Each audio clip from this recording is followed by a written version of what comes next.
Good morning.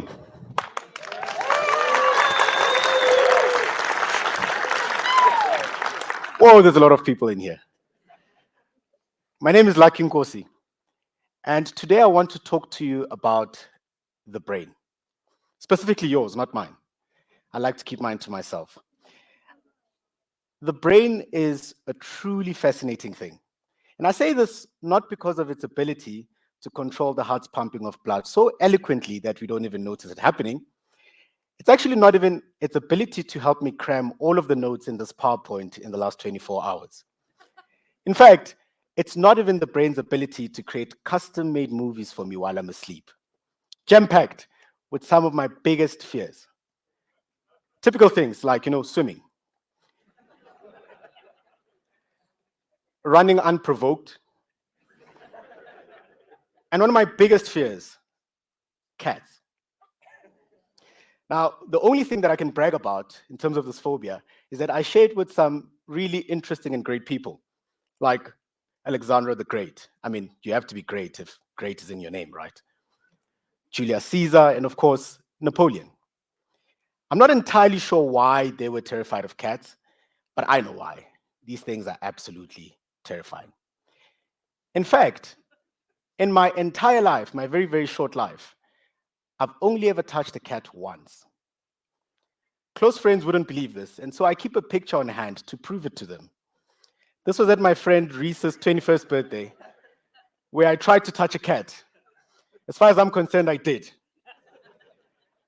Now, quite interestingly, while I was preparing this talk, a friend of mine randomly texted me asking me if I had touched a cat before. And she proposed that we go to a cat cafe so that we can get over this fear. I immediately just said no. But a recent fear that I've developed in this week has been waking up late for this conference. I'm not talking about being an hour late or 2 hours. I'm talking about waking up and the sun is setting. And by the time I arrive here, people are applauding at the closing keynote, and they've already had a couple of beers. Now, these are really all incredible capabilities of the brain.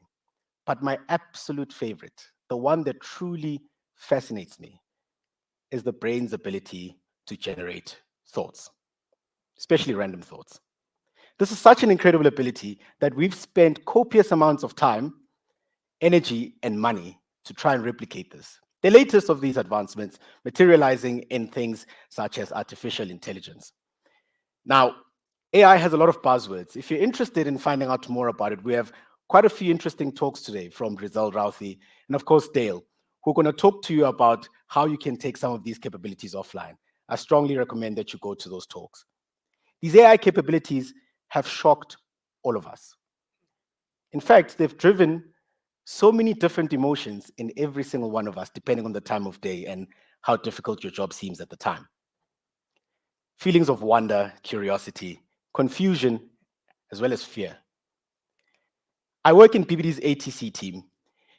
We are often asked what we do, and so I'll give it a shot. We're responsible for PBD's official research and development functions. We do something called specialized consulting services. As you can tell, we're really good with words. And we're also responsible for a broad range of things geared towards making sure we have the skills we need going into the future. And this includes teaching, or as we call it, facilitating learning, right? Because we don't really teach. Now, this means that we often get into discussions with people about their learning journeys and their needs.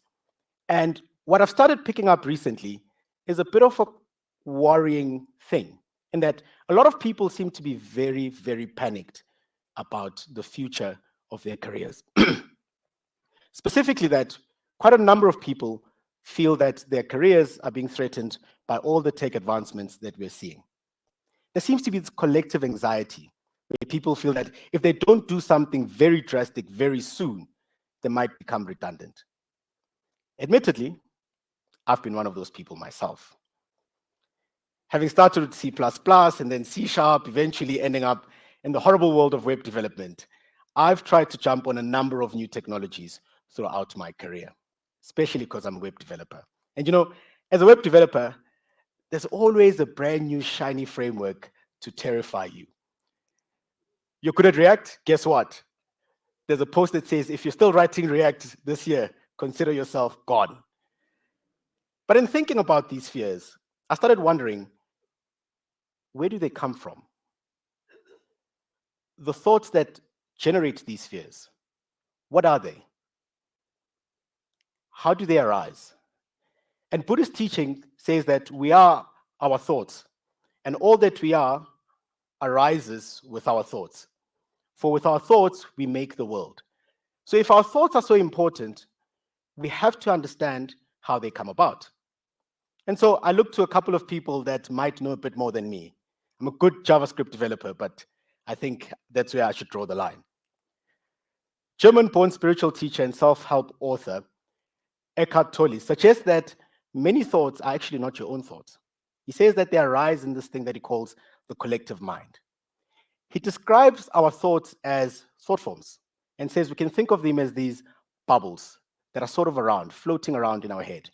And should they encounter something that resonates with that thought, they attach and they create feeling. If you don't have your first coffee in the morning, you walk in and someone's already asking you a difficult technical question and you're thinking, man, this person is so horrible. That thought was around, it just resonated with something else that was in the environment. So when we think we're dealing with our own mind, we're often quite connected to everything else that's around us. This involves the people that we meet and the things that we experience. He talks about how these thoughts often pretend to be personal. For instance, how many of you here hate traffic? Okay, for people online, that's pretty much the whole room. But do you really hate traffic? I hate traffic because I'm often late. So traffic means I'm going to be even later. You know that nightmare that I had? There was traffic in that nightmare too. And so recently I noticed that on my way home in the evenings, I'm not as panicked about traffic. In fact, sometimes I enjoy sitting in the car, finally getting to listen to that podcast, engaging my thoughts, and actually enjoying my time alone. So I wonder, do we all truly hate traffic? Does it trigger something in you that really upsets you? Or have you all just been coached to hate this thing? A better example, this wonderful thing of having pineapple in pizza. Exactly, right? It is the best thing since pizza. If you think you don't like pineapple in pizza, you don't really, right? It's a collective thought. Someone with very strong will, who spoke good English said to you, pineapple doesn't belong on pizza, and you believe them. Or better yet, avocado. What a horrible, horrible thing. It's got a weird texture, it tastes funny, doesn't really have any taste. You might think you like it, but it's just your collective thought that's tricking you into this. The point I'm making is that, as Toli puts it, almost no thought is truly, fully your own. Collective thought isn't a bad thing either. It is our way of learning from others that came before us, who knew that avocado isn't that great. But having this collective thought means that we can learn from people. It helps us make decisions faster, and it keeps us away from dangers that other people have experienced, which is all well and fine unless we don't engage these thoughts and question where they come from. And we see this danger in politics, where all of a sudden, after about a couple of weeks of some noise, people start having this common ideology or common thought or common view about the world. It's because, and politicians are really, really good at this, they latch onto these things that might be sitting at the back of our brains, concerns, worries that we might have, and they start talking about them and creating noise about them. And that starts influencing how we think. So it's quite important for us to question our thoughts and not just rely on this collective thought. Feeling grumpy? Why? Ask yourself this. You feel like crying? Why? It's just JavaScript. Regardless of what it is that you're facing or the thoughts that you have, it's quite important for you to reflect on why you feel the way that you feel. Because after all, if we're not aware, these thoughts can become quite destructive. But again, if like me, seeing a title like this that says "Get Enlightened" on a website makes you untrusting, or if you're generally wary of self-help methodologies and prefer something a bit more scientific, I'd like to introduce you to Dr. Beck. He's a neuroscientist and speaks of something similar. He compares the brain to the computer and speaks about how the computer is objectively better in terms of stats, but points out that yet the human brain is capable of things far greater than the computer. He explains that we're able to do this because, unlike computers who prioritize the value, computers are logical things. They take an input, they process it, we get an output. Even when you look at things like neural network, that output gets fed back in. But again, the value sits in the output. But the human brain is made up of these tiny things called brain cells, pretty much useless on their own. But once they start creating activity patterns, they start forming these connections. And it is in these connections that thoughts start arising. So the brain doesn't value only the output, but the processing of the information as well. And we see this with yappers like myself who have ADHD when they tell you a story. They'll tell you one thing and then find another story and then find another story. But both ideas of how thoughts are formed speak to the influence of things around us. So no matter how personal we believe a thought is, it often isn't. It's a result of a multitude of things around us. This also points out how we are often only a single connection away from what we today might think is an inconceivable thought for us to have. Once again, being a web developer means that I often have to think about how people engage with technology and how they think about things. This is largely influenced by my formal training. I studied game design at Wits University, and as the new slogan says, for good. They've convinced me to go back this year and lecture. And what I started realizing with engaging with students is that what is often seen as the hype train for most people, for technologists, is starting to become a terror train, where as these technology advances very quickly, it's starting to make us feel very, very, very anxious. I also co-run a monthly meetup called Josie JS, where we talk about all things web in Johannesburg.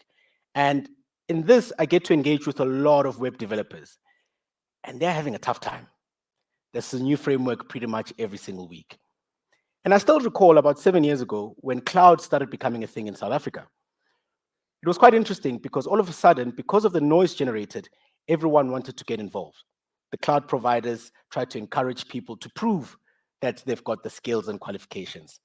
And so we all started getting certs. It was incredible. Cert after cert after cert. We all just kept getting certified. This panic led to some very, very interesting problems for our team in particular. And these problems were largely due to mismatch in terms of expectation and reality. We had people who just ran and got all of the certs and said, yes, I am now the expert, but had never actually deployed anything before.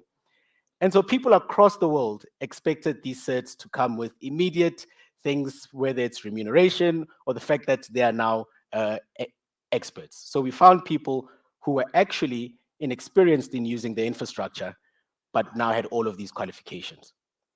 And experience matters a little bit, just a little bit, depends. This also came when things like data science, IoT, and the likes came up. All of the buzzwords. And lately we're seeing it with AI as well. So much buzz around AI. a few weeks ago, my colleagues and I gave a guest lecture at a university. It's not mine, so I can't say which one. I'll just say it's in Johannesburg. And one of the students asked us whether our company has any opportunities for someone that's interested in cryptography. I was stunned by this question, so I asked them, what is cryptography? And we couldn't get a coherent answer from them. My own colleagues have asked me similar questions. I want to get involved in the cloud space. I want to get involved in the data space, in the AI space. How do I go about doing this? My go-to response lately has become to ask, why do you want to go into that space? Why do you think it's important for us to be exploring that? And quite often, after quite lengthy discussions, it always seems to boil down to people feeling pressured. Pressured by the noise around them, pressured by the spaces that they're in to keep up with all of the buzz that they keep hearing. So once again, quite often what these individuals think is their own feeling, their own desires, is often a result of everything else that's happening around them. So I'm starting to worry that we might be spending too much time and effort worrying about careers and where they're going, rather than focusing on the value that we can deliver in the short to medium term. In simple terms, the brain is awesome. It can help you take over the world, but it can also play tricks on you. It's susceptible to external influences, and it often tries to mask them as your own. We need to be wary of these.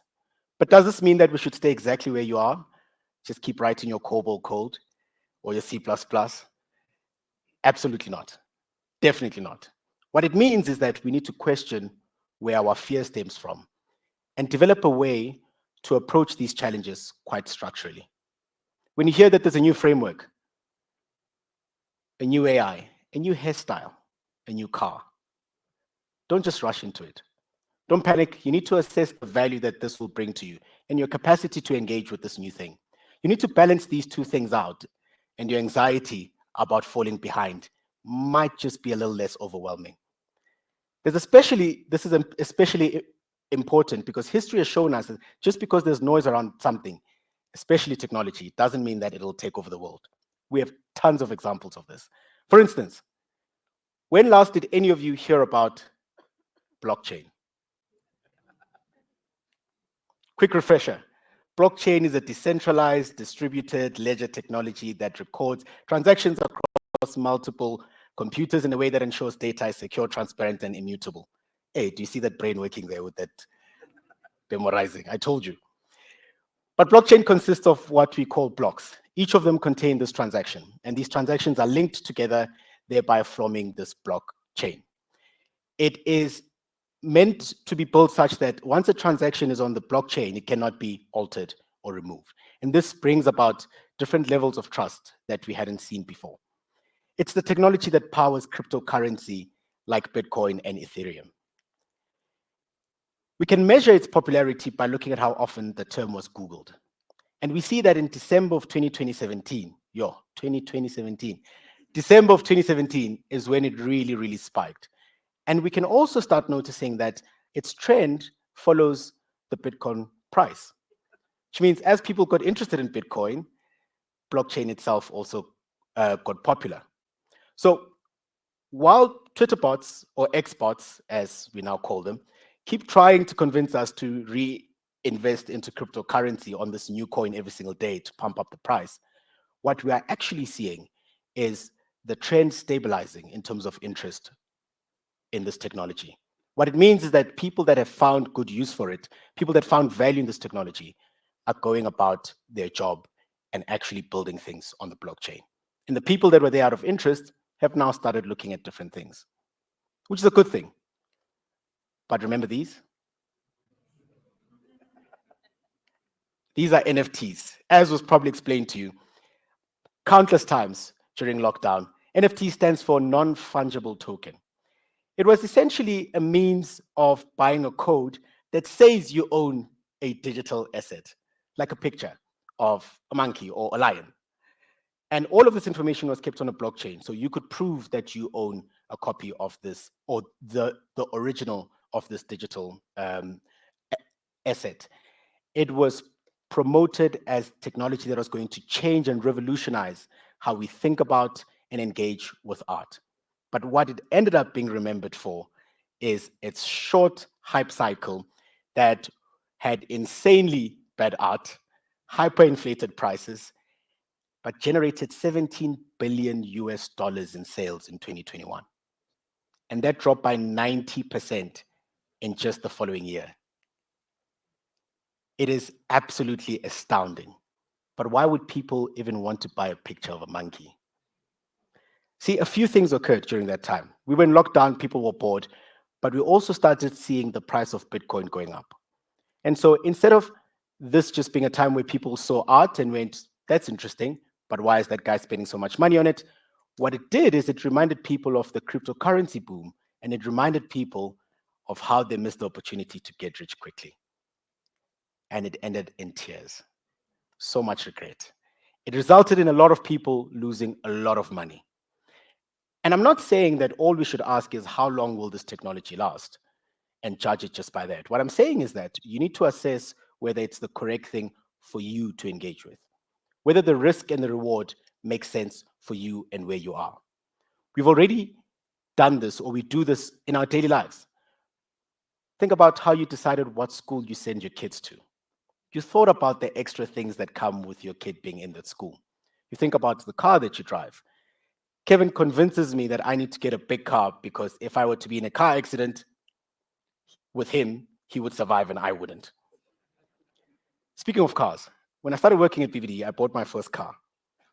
It was a beautiful car. I loved that car and I drove it everywhere. About a week after I bought it, I dented it. A month later, I crashed it. And in the first 3 years, I crashed the car 3 times. Now, none of these were my fault. I think I'm a brilliant driver.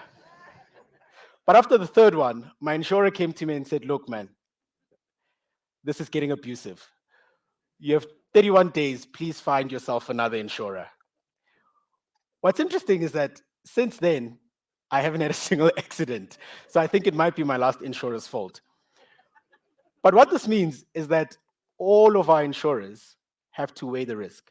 I was too much of a risk for my previous one. The new one said, sure, come on. And they've reaped the benefits of it. It means that in anything that we invest in, we need to consider our appetite and our strategy. Some people might be very, very aggressive, and an aggressive investment strategy is one that's able to tolerate short-term fluctuations, but it's looking at the bigger goal. Hopefully things will turn up. It's quite dangerous because those downward turns might never come up. I won't mention any names. But these investors, I can sort of compare them to Arsenal fans,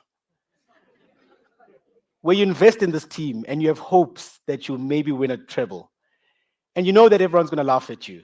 But you know that the one time that you almost win it, it will be very, very sweet. Or better yet, getting behind Botswana's Litsile Tebogo, where in the 200 meter or in the 100 meter, he didn't actually win that much. And of course, his American opponent was absolutely certain that he was going to dominate everything, only for Tebogo to dominate the 200, winning every single round, earning Botswana their first gold medal ever. Botswana's my fave. An aggressive approach is just one of the options in the spectrum. You've got a conservative one and everything else in between. And this is how your insurer or investors of all sorts determine how they would be able to manage that risk or that investment opportunity. When you take up these investments, you always need to consider your risk appetite. And this changes over time. It doesn't mean that because today you feel that you belong in the aggressive category, that's where you'll stay forever. It changes. You need to figure out what works for you. And it's not just a financial thing either. We see this with software as well, especially around security. VP or VP analyst for Gartner, Paul Proctor, says that in the world of cybersecurity, the pursuit of perfection is a futile endeavor. He says that you could devote every last cent of your company's budget to trying to protect your infrastructure and then get hacked the very next day because one of your employees picked up a USB and plugged it in. This is particularly concerning because if you consider the second quarter of this year, we've seen the largest increase in cyber attacks globally, sitting at 30%. This is according to Checkpoint Research. This means that we've reached an average of 1,636 cyber attacks per organization per week. I have no idea how our IT team is fending off these, but these are terrifying numbers.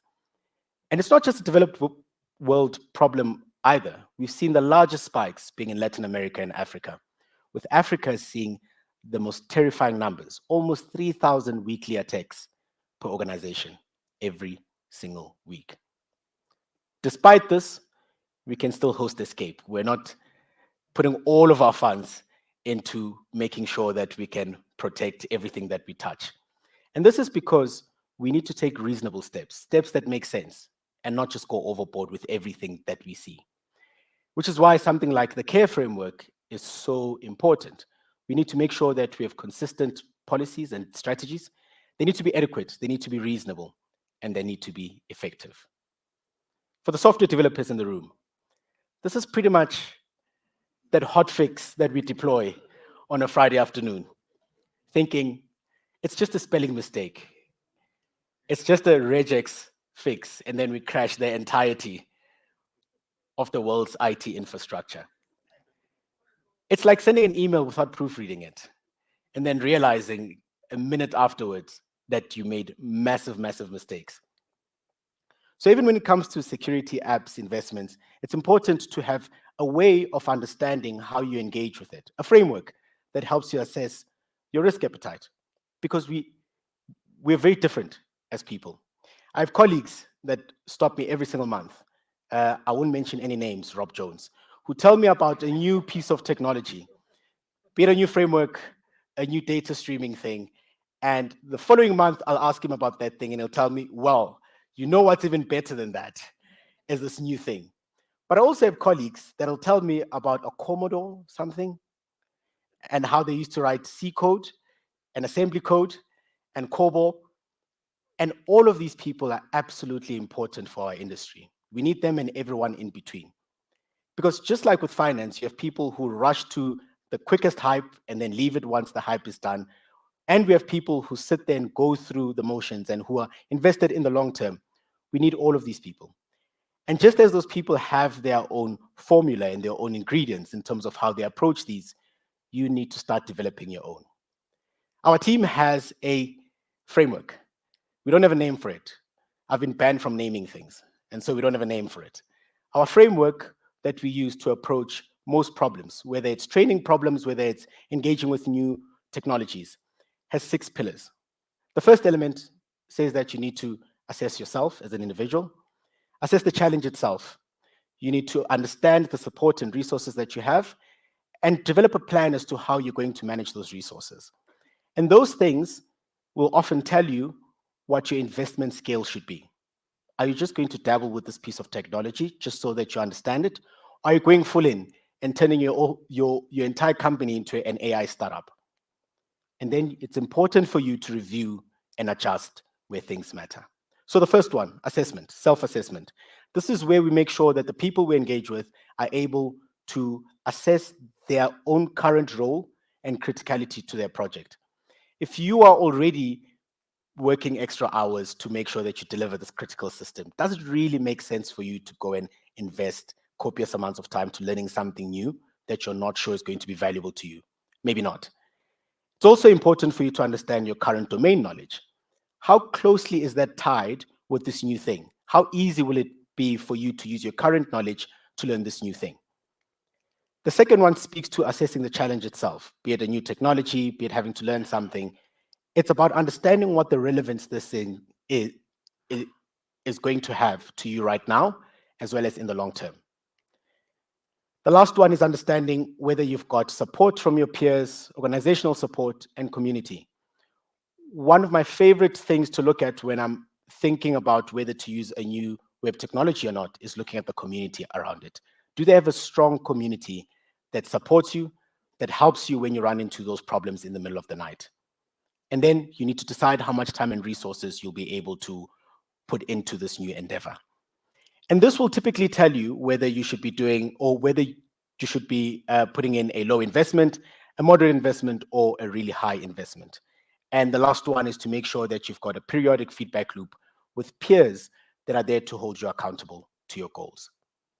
To implement this framework, what you would do is you would score each one of those pillars out of 5, and you would determine where the thresholds are between moderate and high versus a low investment. The thing is, we often treat technology as this ultra magical and special thing. I, for one, think that this is potentially why changes in the ecosystem bring about so much fear and anxiety, as we feel that we're losing control over this mythical and magical thing. Those thoughts often lead to fear and anxiety, and they're often a result of us tapping too close to that hype and listening to people rather who benefit from making us panic. Because you might just host your entire app on their server. We won't mention any frameworks. There's so many tech advancements.